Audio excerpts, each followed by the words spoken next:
Huge update in the Blake and Justin case. Huge. Probably one of the biggest. The Hollywood romance movie It Ends With Us has now turned into one of the biggest courtroom dramas in recent memory.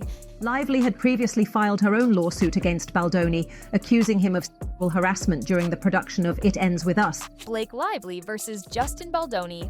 What started as a film collaboration has exploded into a legal war involving harassment claims, multi-million-dollar lawsuits, and accusations of smear campaigns. Tonight, we break down everything you need to know about this explosive case. 1. Allegations initiated by Blake Lively, December 2024. On December 20th, 2024, Blake Lively, an actress with a reputation for staying out of scandals, made a move that stunned Hollywood. She filed a formal complaint with the California Civil Rights Department. This was not a casual accusation. Filing with the CCRD is a serious legal step, usually taken before pursuing a civil lawsuit. It meant that Lively wasn't just privately raising concerns. She was formally documenting her claims through a state-level agency responsible for enforcing workplace protections. According to reports, Lively's complaint painted a disturbing picture of life on the set of It Ends With Us. Sexual harassment. She alleged that Baldoni made unwanted advances toward her, crossing professional boundaries during filming. In Hollywood, where actors often portray intimate relationships, this kind of claim carries enormous weight because it blurs the line between performance and real life. Hostile work environment. Lively claimed the set became unsafe and toxic because of Baldoni's behavior, suggesting it wasn't just isolated incidents, but an ongoing pattern. Legally, this strengthens a case because harassment laws require showing a pervasive or severe hostile environment. Invasion of privacy. Reports suggested Baldoni allegedly overstepped into her personal space and possibly into her private communications or routines. While the exact details remain sealed, including this charge shows her lawyers were framing his conduct not just as inappropriate, but as a violation of her autonomy and dignity. Retaliation and smear campaign. Perhaps the most explosive part of her complaint was the claim that Baldoni and his associates retaliated after she resisted him, allegedly launching a smear campaign against her. This shifted the case from personal misconduct into the realm of career sabotage. If true, it meant her professional reputation and possibly her financial livelihood were deliberately targeted. The CCRD was the first stop because California has some of the strongest workplace harassment protections in the United States. By filing there, Lively positioned herself to argue under state law that what happened wasn't just unethical, it was legally actionable harassment. And this wasn't just symbolic. Filing with the CCRD is often a required precursor before someone can file a civil lawsuit. It shows she was building a carefully structured legal strategy from day one. Just 11 days later, Lively took the next step, filing a federal lawsuit in the Southern District of New York. Why New York? Strategically, it was smart. New York federal courts are seen as prestigious and influential, meaning her case would attract national attention. Filing in federal court broadened her legal reach. She wasn't only pressing workplace harassment under California law, but expanding her claims under federal civil rights and employment law. This also allowed her team to potentially include financial damages across multiple jurisdictions. The lawsuit not only restated her harassment and retaliation claims, but expanded the scope, suggesting her lawyers were ready to prove this wasn't just about bad behavior on set, but a campaign that extended into her career, reputation, and brand. Normally, celebrity disputes are handled quietly, often with settlements or NDAs. But Blake Lively filing 2 official actions in 2 different jurisdictions within 2 weeks sent a powerful message. She wasn't backing down. This was not a PR maneuver, it was a full-scale legal fight. She was ready for the case to go public. Once you file in federal court, the details become part of the public record. That meant Lively and her lawyers wanted sunlight on the allegations. She forced Baldoni into a corner. He now had to respond not only in the press, but in court, where consequences would be real, ranging from financial damages to career fallout.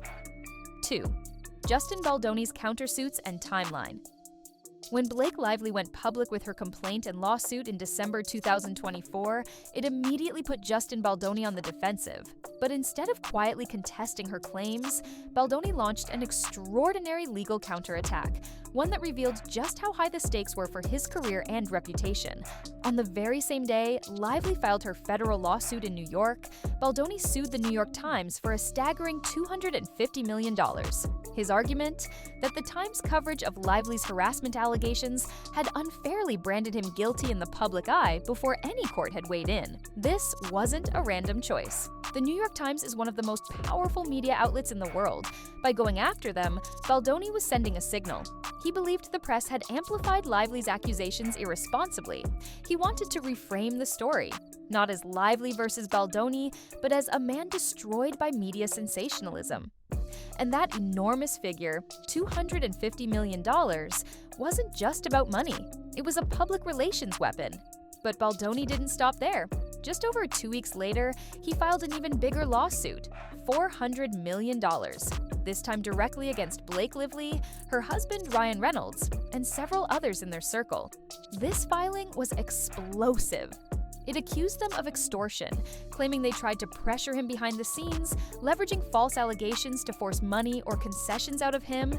It accused them of defamation, arguing that their public statements permanently harmed his reputation in Hollywood. It accused them of invasion of privacy, suggesting that details of his personal life were deliberately exposed to humiliate him. This was more than a legal move. It was a counter-strike narrative. Baldoni was trying to flip the spotlight.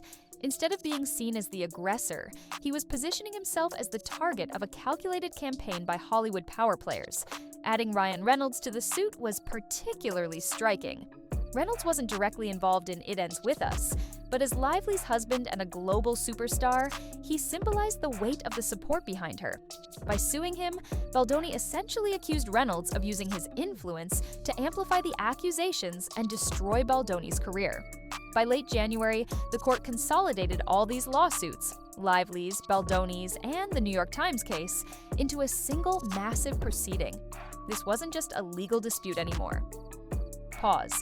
It was shaping up to be a Hollywood mega-trial, with A-list names, hundreds of millions of dollars at stake, and reputations on the line. Baldoni's strategy was now clear. He wasn't going to quietly defend himself. He was going to fight fire with fire, taking the battle to courtrooms, headlines, and the court of public opinion. Third judicial rulings and case status, June 2025. 6 months later, on June 9, 2025, the legal tide shifted dramatically. Judge Louis J. Lyman, presiding over the case in the Southern District of New York, issued rulings that would fundamentally reshape the battlefield. Baldoni's most aggressive weapon, the $400 million mega lawsuit, was struck down. Judge Lyman ruled that Blake Lively's harassment allegations were legally protected speech. Under U.S. law, individuals bringing forward claims of harassment are protected from defamation suits because silencing victims would undermine workplace protections. This was devastating for Baldoni. The court had effectively said, even if Baldoni disagreed with Lively's claims, she had the right to raise them without fear of being sued into silence. His attempt to frame her and Reynolds as conspirators collapsed in a single ruling. The judge also dismissed Baldoni's lawsuit against the New York Times, citing First Amendment protections. The court concluded that the newspaper's coverage was protected journalism, not reckless defamation. For Blake Lively, the rulings were a turning point. Her legal team called it a total victory and complete vindication. For Baldoni, it was a crippling blow. 2 lawsuits worth $650 million combined. His most powerful counters were gone. For the media, the rulings reaffirmed that outlets like the New York Times could report on allegations against public figures without fear of astronomical defamation suits, so long as their reporting met journalistic standards. In short, by June 2025, the narrative had shifted dramatically. Blake Lively wasn't just surviving the legal storm, she was winning it. Fourth, strategic actions and adjustments. June-July 2025. After Judge Lyman's June 9th ruling, which dismissed Baldoni's 2 biggest lawsuits, Blake Lively walked away with momentum. But legal battles aren't just about victories, they're about strategy. And in the weeks that followed, both sides made moves that revealed how they were adjusting to the new playing field. In June 2025, Blake Lively made a calculated choice. she dropped 2 of her claims: intentional infliction of emotional distress and negligent infliction of emotional distress. At first glance, this might look like backing down, but legally, it was smart. She dropped them without prejudice, meaning she could bring them back later if circumstances demanded. Why drop them now? Likely to streamline her case. Fewer claims meant a more focused, stronger case around the core issues: harassment, retaliation, and career damage. Too many claims can look like overreaching, which might hurt credibility in front of a jury. By trimming her case, Lively's team essentially said, "We don't need every possible angle. We're confident in the core allegations." But while she celebrated one victory, the judge also handed Baldoni a tool. He ordered Lively to turn over 3 years of financial records. Why?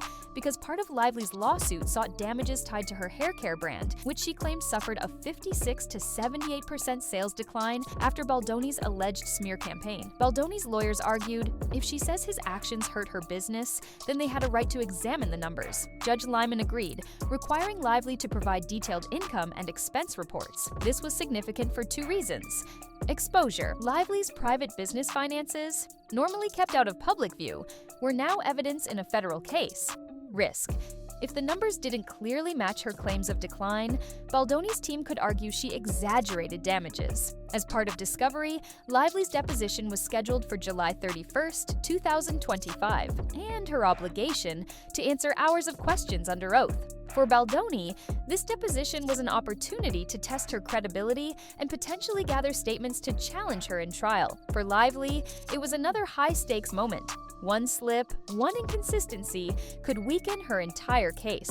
5th, deposition and transcript exclusion, July-August 2025. When July 31st arrived, Blake Lively faced Baldoni's legal team in a closed-door deposition. What happened inside that room set off another round of legal fireworks. Reports from outlets like People and Page 6 say that during questioning, Lively confronted Baldoni's lawyer directly, accusing him of contributing to the very smear campaign she had alleged in her lawsuit. For Lively, this was about drawing a line. She wasn't just fighting Baldoni, she believed his entire legal strategy was designed to discredit her publicly. After the deposition, Baldoni's legal team did something unusual. They filed the entire deposition transcript into the court record. Normally, deposition transcripts are kept private unless they're directly relevant to a motion. By filing the whole thing, critics argued Baldoni's team was trying to weaponize the document, ensuring media outlets could access and publish it, turning Lively's sworn testimony into public fodder. Lively's lawyers immediately objected, arguing the move was unnecessary and purely designed to embarrass her. Judge Lyman sided with Lively. In a sharply worded decision, he ordered the transcript removed from the public record. He criticized Baldoni's team for filing it without clear legal justification, suggesting their motive was to generate publicity rather than advance the case. This was more than a procedural win. It underscored a theme of the case, that attempts to litigate through the media would not be tolerated. For Lively, it was validation of her claim that Baldoni's side was using the press as a weapon against her. 6. Isabella Ferrer's involvement. As the legal war escalated, another name unexpectedly entered the crossfire: Isabella Ferrer, a young actress who played the younger version of Lively's character in It Ends With Us. In mid-2025, Ferrer was subpoenaed by Baldoni's legal team. On paper, the goal was straightforward. They wanted documents or testimony they believed could be relevant to the case. But Ferrer didn't see it that way. She publicly accused Baldoni of using the subpoena as a form of harassment, an attempt to drag her deeper into a conflict she wanted no part of. Ferrer refused to let Baldoni's team control her legal response. Instead, she hired her own lawyers and sought reimbursement for her legal fees, arguing that being forced into the dispute had unfairly cost her money and emotional stress. For a young actress just starting her career, being tied to a high-profile legal battle involving 2 A-list stars was the last thing she wanted. Her resistance also underscored a broader concern: how far Baldoni's team would go to pull others into the case. Baldoni's lawyers countered that the subpoena was perfectly legal and necessary. They argued they weren't trying to harass Ferrer. They only wanted key documents that might help their defense. They even offered to exclude her testimony if she preferred not to participate. Still, by this point, the optics were difficult for Baldoni. Pulling a younger co-star into the fight risked reinforcing the narrative that his side was overreaching and aggressive in trying to control the story. Point 7. Trial date, March 2026. After more than a year of filings, countersuits, rulings, depositions, and subpoenas, all roads now lead to one date, March 9th, 2026. That's when the main trial of Blake Lively versus Justin Baldoni is officially scheduled to begin in the U.S. District Court for the Southern District of New York, one of the most high-profile federal courts in the country. This won't just be a private legal dispute, it will be a public spectacle. Blake Lively is expected to testify, recounting in detail her allegations of harassment and retaliation.